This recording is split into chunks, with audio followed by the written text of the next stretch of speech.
Good afternoon, everyone, and welcome back. Again, I'm Dr. James Broomall of Shepherd University and the George Tyler Moore Center for the Study of the Civil War, and I'm very happy to introduce an undergraduate student at Shepherd, Christian Webb.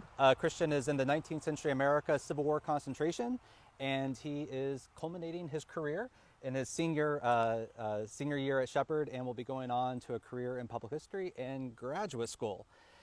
When we last left off, we were above Middletown. We've now moved to the south and to the east, and we're outside of Front Royal, Virginia. And Christian's going to give us a lot of insights into the battles in and around this area. But before doing so, I want to pick up our narrative where we last left off. And so as you recall, I talked about the bounty of the valley. This is a region, again, that quickly becomes known as the breadbasket of the Confederacy. And in 1862, its prominence is going to increase greatly because of Union gains and Confederate losses. Across the eastern seaboard and parts of the Western Theater, Union armies have made significant inroads, thereby demoralizing Southern populations and raising concerns about the continued viability of the Confederate war effort. On top of all of that, in the spring of 1862, George B. McClellan and his Army of the Potomac, numbering over 100,000 men, begins their long, arduous ascent up the peninsula, where they eventually will arrive on the outskirts of Richmond, so close, as many of you famously know, they could hear the very church bells of the community while the troops were encamped. This brings us to the significance of that Shenandoah Valley, because McClellan is going to be supported by another Union command of about 35,000 men under General Irvin McDowell from Fredericksburg, who's going to be pushing down toward Richmond. Sort of a pincer movement. And the concern is that there needs to be some sort of distraction, that ultimately Richmond needs to be relieved of some of this pressure. And this in turn will enter a still obscure, though increasingly prominent, Confederate general, Thomas Jonathan Stonewall Jackson. Jackson, as many of our viewers know, was trained at West Point, had a brief career in the military, distinguished himself during the Mexican-American War, and eventually goes into relative obscurity as a rather eccentric professor at VMI. It is, though, the Valley Campaign that will ultimately solidify and indeed immortalize Stonewall Jackson, because over the course of late March to early June 1862, his army of around 17,000 men will win 5 major engagements, and by so doing demoralize 3 Union armies numbering around 65,000 men. And he's going to do so through inventive tactics and through the speed of his troopers. And indeed, in one period of time, over the course of about 50 days, they march some 650 miles.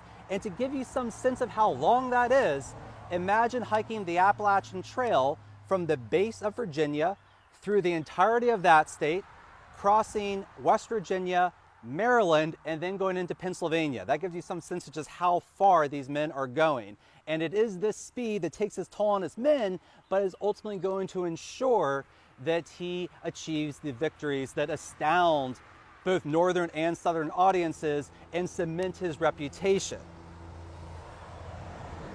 Now, we are on a roadway, and hopefully our sound remains good. And before turning it over to Christian, though, I would be remiss if I didn't shout out one of our longtime partners of Civil War Trails. And indeed, as you're making your way through the battlefields and the sacred grounds of the Upper South, Civil War Trails prominently displays many markers, roadside attractions that are well worth your time. And indeed, we are currently at Asbury Chapel, which Christian will talk about here in a moment.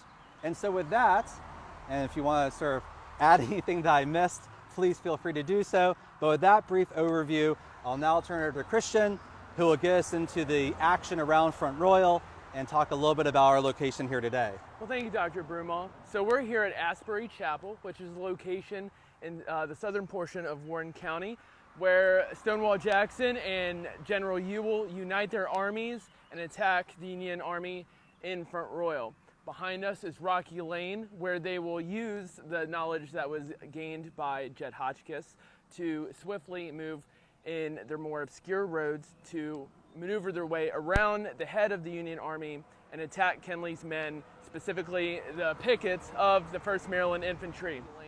the 1st Maryland Infantry of the Confederates used this lane to maneuver around the main head of the Union Army, which was the skirmishers of the 1st Maryland of the Union.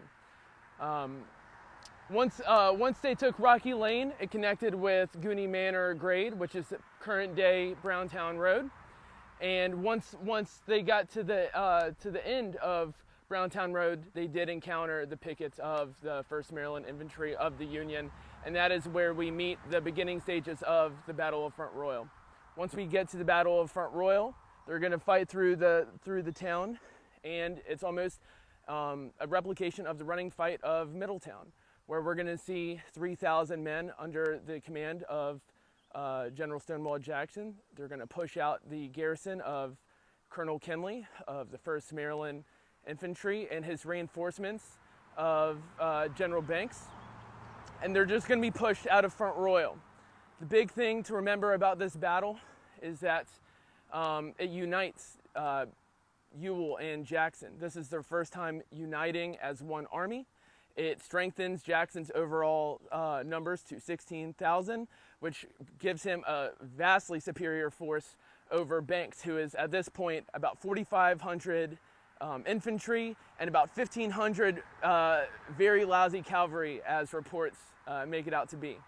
So going forward after this battle, it is known that Jackson has his sights on Banks, and that it is his vision to push Banks out of the valley into Maryland, and then to raise his sights on the other two armies of the Shenandoah Valley and create pressure on McClellan down in Richmond.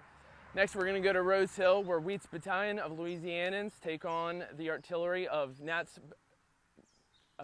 battalion and the 29th Pennsylvania Infantry.